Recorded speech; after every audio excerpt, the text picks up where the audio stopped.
Canada में restaurant कैसे खोले with very limited resources and almost no experience, क्या ये पॉसिबल है? आइए जानते हैं आज के वीडियो में। Hello and welcome to my channel. My name is Neha Kanti Parmar.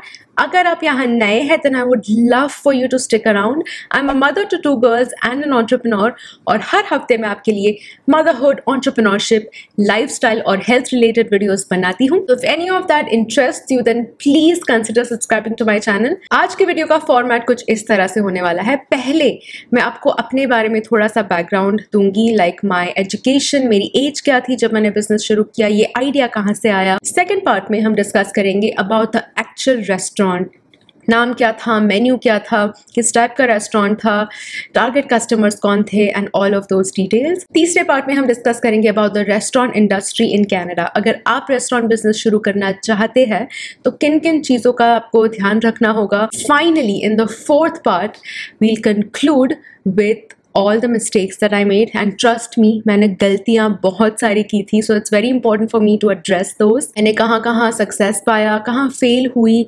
Overall पूरे एक्सपीरियंस से मेरी क्या लर्निंग्स थी। चाहे आप रेस्टोरेंट खोलना चाहे या कोई भी बिजनेस करना चाहे, it's always good to learn from someone else's mistake so that आप वो गलतियाँ ना करें। So please stick around till the very end because as you might have guessed, this episode is going to be packed with a lot of valuable information. I suggest आप एक cup गर्मा गर्म चाय या कॉफ़ी के साथ बैठिए, एक पेन और पेपर लेके बैठिए, नोट्स बनाइए और मज़े कीजिए। With that, let's begin today's video. Okay, so let's start off by giving you guys a brief background about myself.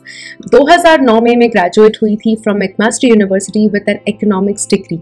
उसके बाद मैं थोड़ा confused थी. I was not sure मुझे आगे क्या करना है, तो 1 साल का ब्रेक लेके मैं इंडिया चली गई to figure out what I wanted to do. In short 1 साल मैंने वेस्ट कर दिया और 2010 में मैं वापस कनाडा आ गई and I started my post graduation diploma in global business management from Humber college. And then May 2012 exam खत्म, कॉलेज खत्म, नेक्स्ट कल से क्या करें नो आइडिया। मेरे सारे दोस्त, मेरे सारे कलीग्स यहाँ वहाँ भाग रहे थे in search of a job. Some of the lucky ones already had a job, but yeah, and here I was sitting clueless. I didn't know what to do next. मुझे हमेशा से ये पता था कि मुझे बिजनेस करना है, probably because I come from a business background. My grandfather started a business and then my parents joined in. बचपन से मैंने वही देखा था, but I had no idea कि मुझे first step क्या लेना है, कैसा बिजनेस करना है, क्या करना है। It was just in my head. एक और चीज मैं मेंशन करना चाहती हूँ कि मेरा जो कॉलेज यूनिवर्सिटी का एक्सपीरियंस था उसमें हमेशा से फोकस इसी बात पे किया जाता था कि आपको रेज्यूमे कैसे बिल्ड करना है, नई स्किल कैसे सीखनी है, उसको रेज्यूमे में कैसे प्रेजेंट करना है, आपको नेटवर्किंग कैसे करनी है with people, with companies to get your foot in the door for that dream job of yours. कहीं पे भी ये फोकस नहीं था या इस बात को एम्फेसिस नहीं दिया गया था कि अगर आपको बिजनेस करना है, if you want to be an entrepreneur, तो उसके लिए आपको क्या स्टेप्स लेने चाहिए and what are your options for that, what are the things you need to do to prepare yourself for that. Nothing. वो माइंडसेट ही नहीं था। So मई 2012 मैं नाइजीरिया और साउथ अफ्रीका गई थी अपने पेरेंट्स के साथ। I was just accompanying them on their business trip. वहाँ बैठ के मैं थोड़ा ब्रेनस्टॉर्म कर रही थी कि क्या कर सकती हूँ मैं बिजनेस में। That's when I got in touch with a friend. He was from Humber too and he was doing a part-time job in a restaurant. तो बातों से पता चला that he is interested in opening a restaurant of his own. And I thought that okay, that sounds like a good idea. I'm looking for an idea and this is something that we can do together probably. तो बस वहीं से idea आया restaurant का। I thought worst case क्या होगा, fail हो जाएगा, it's okay, I'm only 24, we'll figure it out, we'll just forget that, move on, do something else in life. जैसे ही मैं कनाडा वापस गई, I started my research on how to incorporate a company, how to get a business license. चलो ये तो पता चल गया कि रेस्टोरेंट का बिजनेस करना है, लेकिन किस टाइप का रेस्टोरेंट होगा, नाम क्या होगा, कैसे कस्टमर्स आएंगे, वो सब चीज़ें हमें अभी एक्सप्लोर करनी थी। So my partner at the time, he was working in this Indian restaurant, which was basically like a hole in the wall. बहुत ही छोटा सा एक restaurant था downtown Toronto में.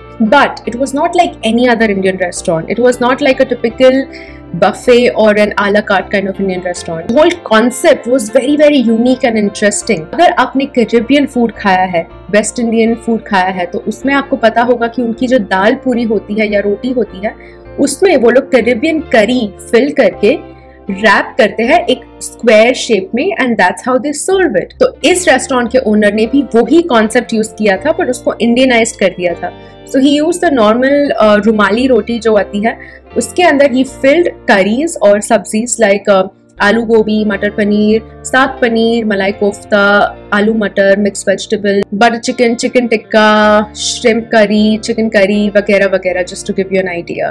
And that's how he used to serve them. He used to wrap them up and put it in a box and serve. और Indian food का ये concept इतना यूनिक था बिकॉज टिपिकली अगर आप देखेंगे तो Indian food is a little elaborate and you have to like put it on the table and eat, but for people who are on the go, who want something filling, who want Indian food without being messy, something on the go, something that they can order for multiple people, agar office orders hai ya party orders hai, then this was the perfect fit. That's how they gained popularity. छोटा सा restaurant था, शायद 5-6 लोगों को बैठने की जगह होगी अंदर और लाइनअप्स होते थे रास्ते तक। कॉन्सेप्ट तो बढ़िया था, टेस्टेड था, लेकिन प्रॉब्लम ये था उस रेस्टोरेंट का, काफ़ी सारे प्रॉब्लम्स थे।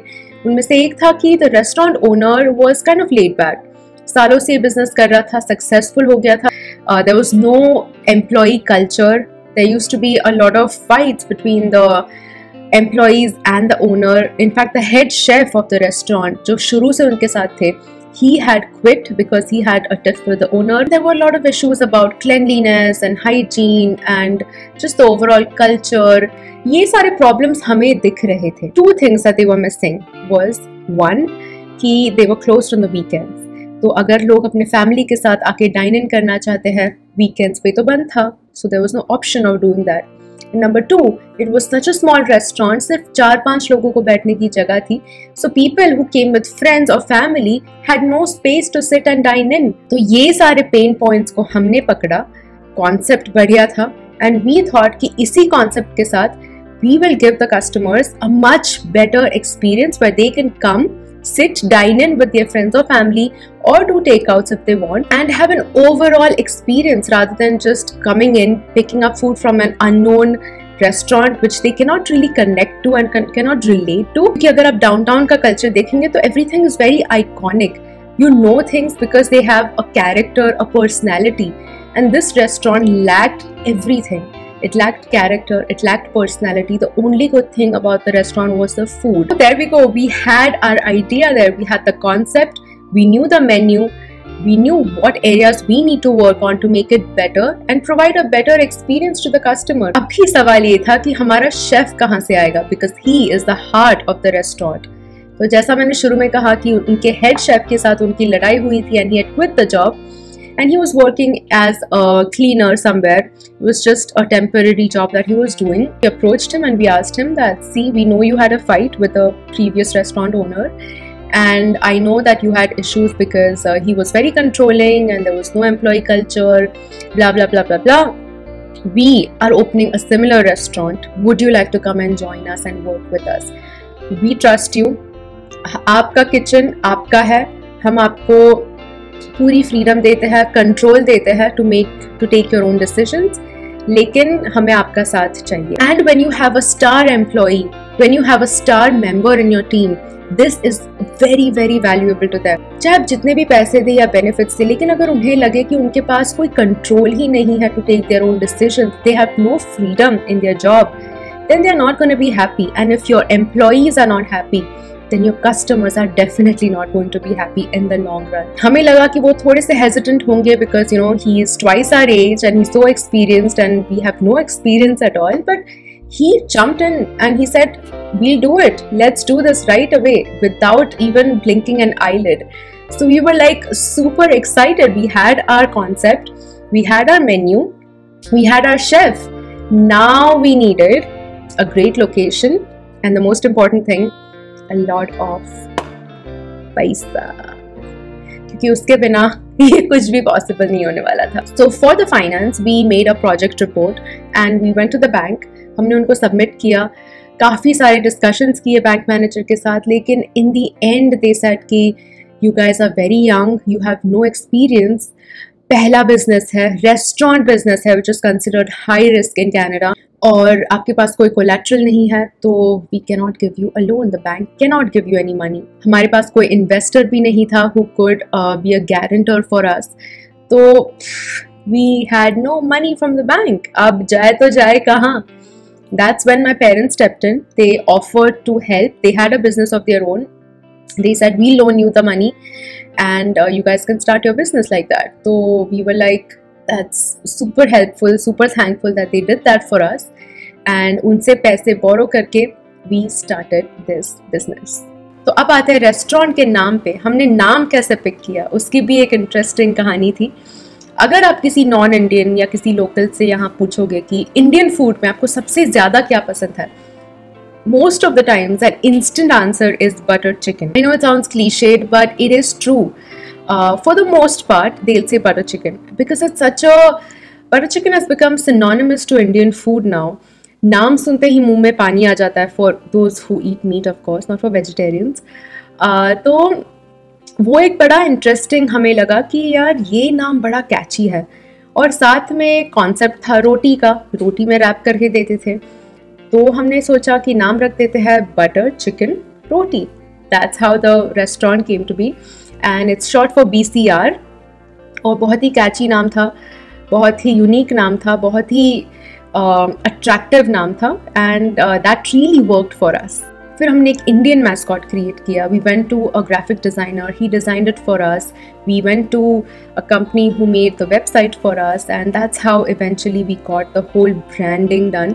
We even got in touch with an interior designer to design the interior space, the colors, the menu board, the t-shirts, the logo, everything. So everything was planned, everything was intentional.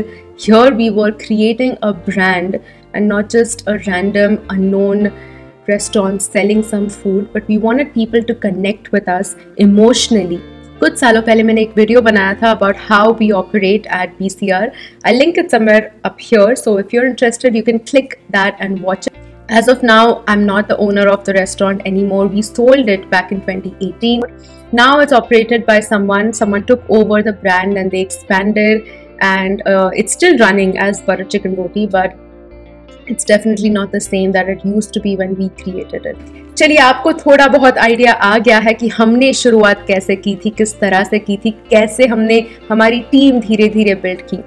अब चलते हैं restaurant industry in Canada क्या है. अगर आप शुरू करना चाहते हैं ये बिजनेस, तो आपको किन चीज़ों का ध्यान रखना होगा, बहुत ज़रूरी है. पिछले साल कोविड के वजह से डेफिनेटली सारे बिजनेसेस को थोड़ा सा डिप हुआ है, but now that we are in 2021, getting out of the pandemic slowly, hopefully, the restaurant industry will definitely boom again.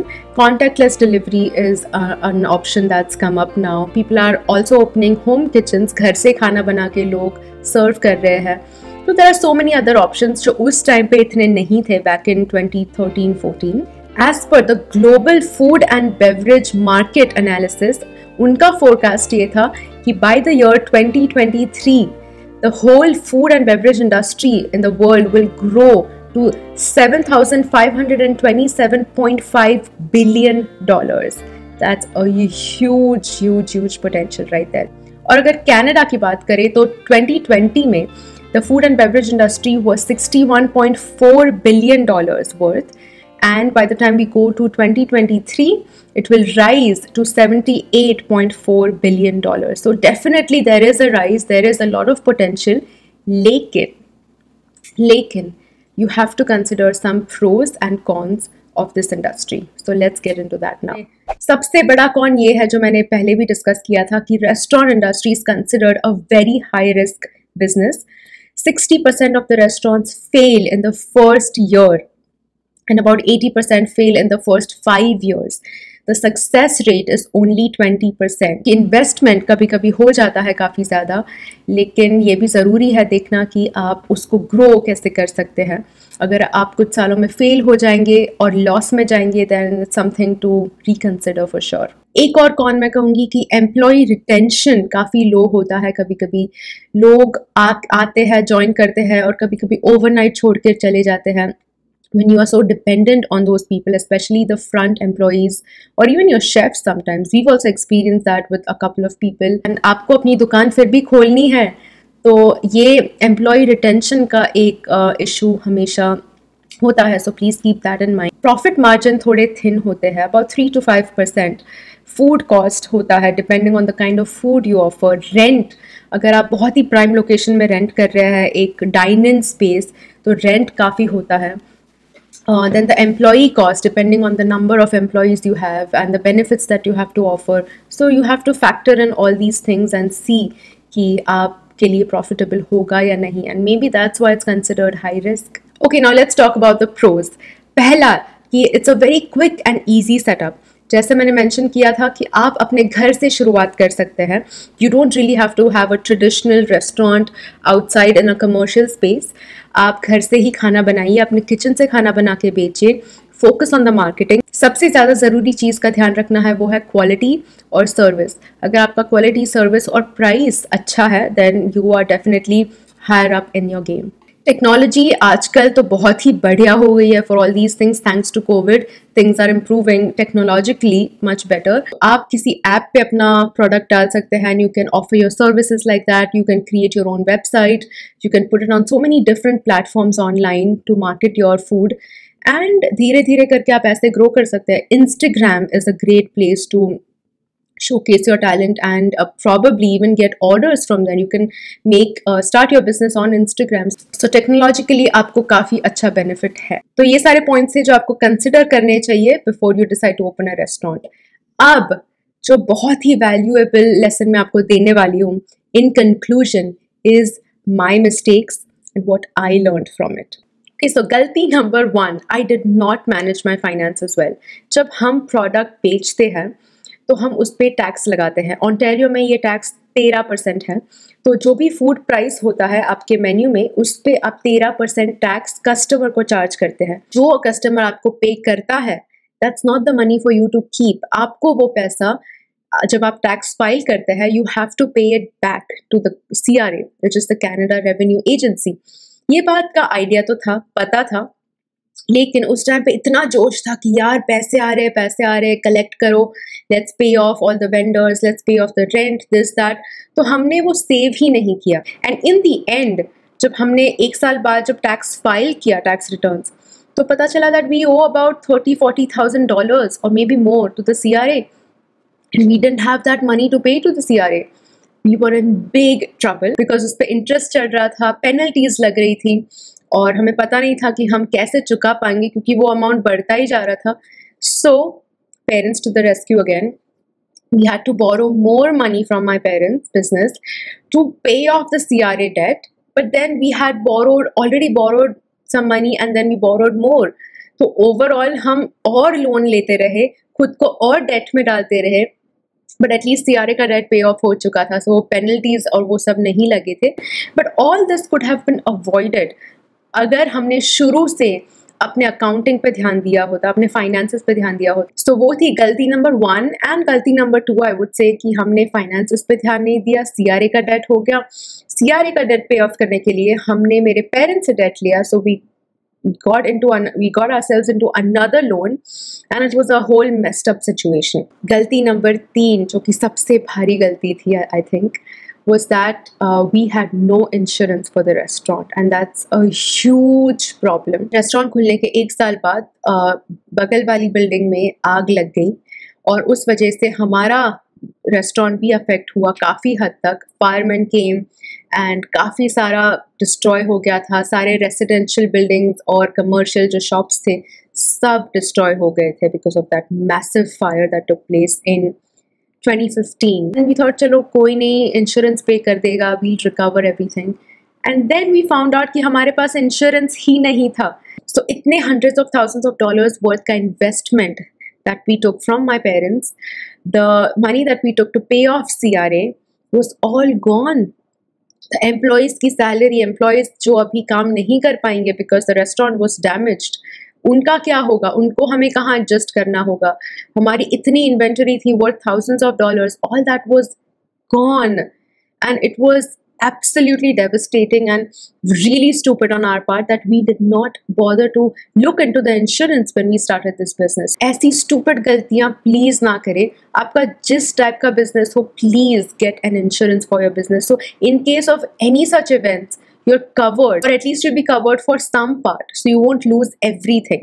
ये 3 बहुत भारी गलतियाँ थी जो मुझे शेयर करनी थी, क्योंकि मैं चाहती हूँ कि कोई नया बिजनेस शुरू कर रहा हो वो ये सब कुछ ना करे। ओके, बहुत भारी था ये। It just took me back to those days and all the horrible things that happened.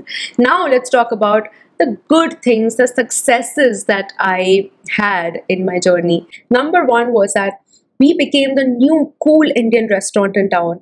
अगर आप downtown का culture जानते हो, then they give a lot of importance to personality, to characters of each restaurant. अगर आप छोटे से छोटे कैफे में जाओगे, वहाँ पे कुछ ना कुछ आपको एक कैरेक्टरिस्टिक होगा, उसका एक वाइब मिलेगी, and that's what we did with our restaurant, which is missing in a lot of Indian restaurants. अभी maybe things have changed, but उस टाइम पे ऐसा नहीं था। सो हमारा रेवेन्यू पहले 3 महीने में अराउंड $50,000 to $60,000 हो गया था, which was considered very good for a new restaurant, for a brand new restaurant. We did not spend any money in marketing. उस टाइम इंस्टाग्राम तो बहुत नया था, but even otherwise we spent $0 on marketing. Everything was word of mouth. काफ़ी बार होता था कि लोग आते थे, खाना लेके जाते थे, और खाने की खुशबू इतनी अच्छी होती थी कि उनके रूममेट्स पूछते थे, यार ये खाना कहाँ से लाया है, and then they would tell us that it's from BCR, and then that roommate would come and get food from us, and he would tell us कि मेरा रूममेट अभी यहाँ से खाना लेकर गया, I want the exact same thing because it smells so good. That was a winning moment for us when people would come and they would love the food, they would just feel so hungry as soon as they would enter the restaurant. Another success that I would like to mention is that हमारा employee retention rate काफ़ी अच्छा था. हाँ, कुछ होते हैं जो कभी कभी आके overnight quit कर देते हैं without, like they do a no show, ऐसा भी होता है definitely. लेकिन overall अगर मैं देखूँ, हमारा जो हेड शेफ था, he was the heart of our restaurant. We completely trusted him and he was very very hard working, dedicated man. वो अपना काम इतने अच्छे से करते थे. साथ में we also had another chef who was the same like him. We had another helper in the kitchen, and all these people we got through references. तो उनका retention, and they were with us till the very last day. Probably they're still working there, I'm not sure. But that was a very very big success and plus point for us. So now in the end हमने इन पूरे experience से क्या सीखा, बहुत ज़रूरी है ये जानना. Get a good, reliable, trustworthy accountant for your business. अगर आप खुद से सब कुछ कर रहे हैं, trust me, after a point आप नहीं manage कर पाएंगे. या तो आप किसी family member को involve कीजिए who knows everything about accounting and finance. Approach a very good, reliable accountant जो आपके लिए ये सारा कुछ track कर सके, जो आपको अच्छी financial advice दे सके और आपके accounts अच्छे से handle कर सके. दूसरा है कि create a separate bank account for your business to just save the tax money. So जो पैसा आप customers को charge करते हैं और जो पैसा आपके बैंक में आता है, उसमें से 13% के आसपास आप निकाल के उस दूसरे बैंक अकाउंट में रख दीजिए, ताकि वो पैसा सेव्ड रहे, अनटच्ड रहे. आपको जब CRA का पैसा भरना हो, टैक्स फाइल करना हो, तो you already have that money. तीसरा learning is that build a strong team. चाहे आपकी टीम 1 या 2 लोगों की हो या उससे बड़ी हो, लेकिन it's very important to have happy employees. पैसा और बेनिफिट सिर्फ एक टाइम तक चल सकते हैं, उसके बाद सिर्फ आपका work culture, environment, growth opportunity, कितना फ्रीडम है उनके पास, कितना कंट्रोल है उनके पास, all these things matter a lot. Fourth thing I want to talk about is do the dirty work. Now शुरू में अगर आप नए बिजनेस ओनर हैं, आपको बेस लेवल तक जाके सारे काम करने पड़ेंगे. कल को आपका एम्प्लॉई सडनली बीमार पड़ गया या ना आ सका या क्विट कर दिया, तो आप क्या करेंगे? you're not going to sit there and wait and cry.